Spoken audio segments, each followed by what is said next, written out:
Ajo vote pour faire et faire nous. C'est du combo pour un bout pour pointer.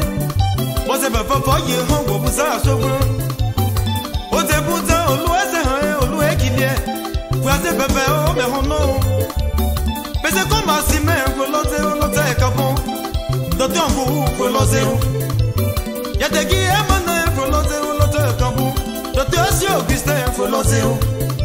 Mais yo wa wa te boto e ka shime to e ka bieno igwe mo bo kuku o bota shele ha e kama ti a shipo me kwa de zo ke ya yibate me yi meju ze bo ba ki eyi e tabi ze buta o fie buji ma gbaju o fose ke gba bo kwa no e gba yo azogba ajo fo te bu fota ne te pele babute efe bo pa hon son pilo o ponte ejo e se gele me o e te se bu ko e pieno le peyi me no ho e pa hon meni Kia baba me be lo ba ne fe ko ne yi ba ne da ba ba yu ashibe ku me ke pase ke gbe me bo biana ko fi ma bo byanyi de ti alo me me mi me ho mi la me bo sa we o bo ka me ye ba to ye me bo me ye me shushu se bi ba me se bo ba du mo ko ba ya tan ko e ko be ne ba bo ye te o me le bo yi ele titi me ne fe o me fe be se ko e fe lima me ke ko me ko ju e ton ka bien ko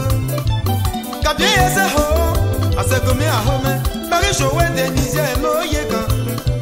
Ama toto chuchule, mele toto mele ngesa, meke to baka toto baba beme mwe. Me base le toto de wa yishi la lo wa bolo, kese base ka mo fa odonya kwizo. Wagbe manya belo, ye fe me wagbe noshu. Echo yine ye ti ese wena. Me na mobile eta, meke baba fa me diu.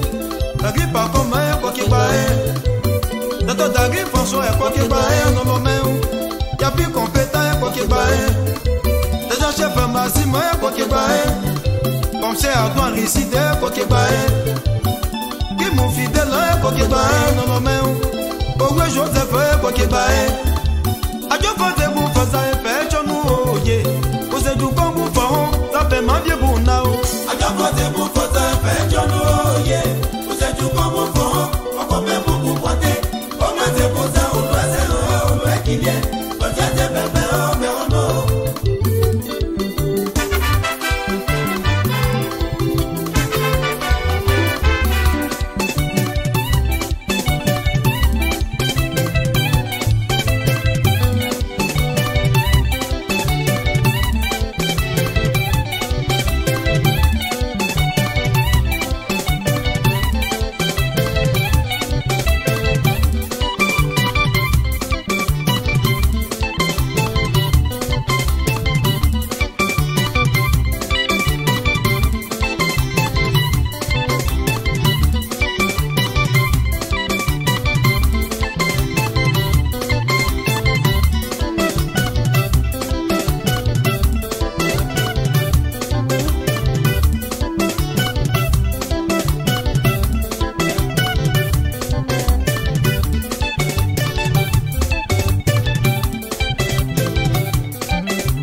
marina pas loin activité apoya pas poline pas loin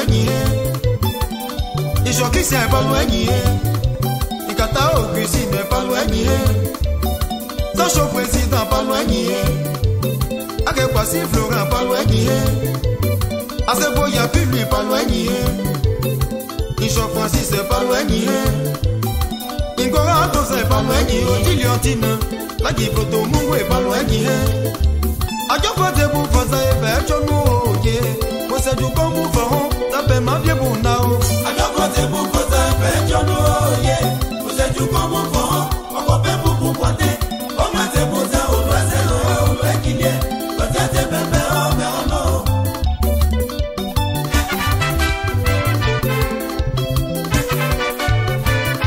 Adjofo